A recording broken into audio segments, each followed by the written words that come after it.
บายดี ตอนนี้เราก็ยังอยู่ในงานมหกรรมการเงินลาว Money Expo 2025และตอนนี้เราจะพาทุกท่านไปสัมภาษณ์ผู้เชี่ยวชาญทางด้านประกันภัยติดตามกันมาเลย โดยและในตอนนี้เนาะเราก็ได้อยู่กับทานพรวิไลเทพวิไลเนาะหัวหน้าแผนกคุ้มครองประกันภัยเพิ่นจะได้ให้เกียรติกล่าวให้ข้อมูลเกี่ยวกับงานวางแสดงเรื่องงานประกันภัยในครั้งนี้รบกวนทานพรวิไลให้เกียรติกล่าวให้ข้อมูลทางพวกเรานี่เจ้าสบายดีเนาะในงานของพวกเราก็ได้เริ่มแต่มื้อวันจันทร์ผ่านมาแล้ว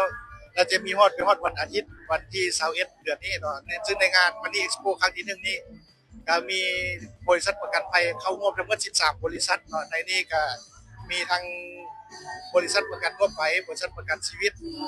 ที่มาให้ข้อมูลและก็บริการให้พวกท่านรู้สึกว่าหลายบริษัทก็มีโปรโมชั่นส่วนลดแจกแถมให้ทางพวกเขาและหวังว่ามวลชนจะเข้ามาร่วมกิจกรรมบรรดาบริษัทพิเศษในวันศุกร์วันที่19นี้พวกเขาจะมีเวทีสนทนาประกันภัยโดยเฉพาะแม่นประกันสุขภาพและประกันภัยรถอยู่ในนั้นก็จะมีภาครัฐจะมีปปสยนขสาธาองค์การประกันสังคมพร้อมด้วยกระทรวงการเงินก็คือกรมของพวกข้าพเจ้าจะมาให้ข้อมูลแลกเปลี่ยนเรื่องขั้นตอนการคุ้มครองประกันภัยในสปป.ลาวเป็นอะไรโดยเฉพาะปัญหาที่เก่งฮ้อนที่ติดพันกับการนำใช้ทางโดยเฉพาะเป็นนครหลวงการนำใช้รถ BRT นั้นพวกเราก็สิได้มาสนทนากับประชาชนที่เกี่ยวข้องว่าติดพันกับธุรกิจประกันภัยถ้าว่าเกิดเหตุหรือว่าประสบภัยในเส้นทางดังกล่าวนั้นว่าจะมีการคุ้มครองใดๆระหว่างภาครัฐที่รับผิดชอบเรื่องการดังกล่าวเนาะโดยเฉพาะแม่นสมมุติด่วนเจ้าหน้าที่มีการโบกให้รถพวกเราใช้นำใช้ถ้าว่าเกิดอุบัติเหตุในระยะนั้นพวกเราจะแก้ไขกันอะไรอันนี้พวกเราก็สิได้สนทนาอันสำคัญสุดเป็นเรื่องประกันสุขภาพซึ่งว่าความสามารถในการแข่งขันการบริการประกันสุขภาพของบริษัทภายในเฮาก็ถือว่ามีจุดแข็งถ้าเทียบกับต่างประเทศแล้วพวกเราก็จะมาเผยแพร่ว่าความพร้อมในการรับมือเรื่องประกันสุขภาพโดยเฉพาะเป็นบรรดาองค์หมอที่มีขน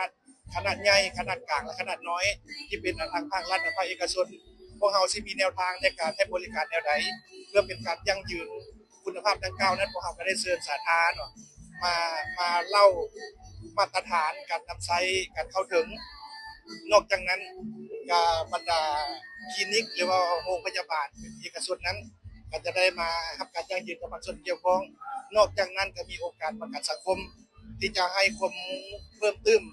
ที่เป็นอันใดนอกเหนือจากประกันสุขภาพที่ลูกค้ามีในมือนั้นก็ถือว่าเป็นผลประโยชน์หลายในมือนั้นพวกเราจะมีการไลฟ์สดจากบรรดาบริษัทประกันภัยและก็ทางกระทรวงการเงินพวกเราเพื่อเปิดโอกาสให้สังคมหรือมวลชนสนใจตั้งคำถามกับพวกเราภาครัฐและก็บริษัทประกันภัยว่า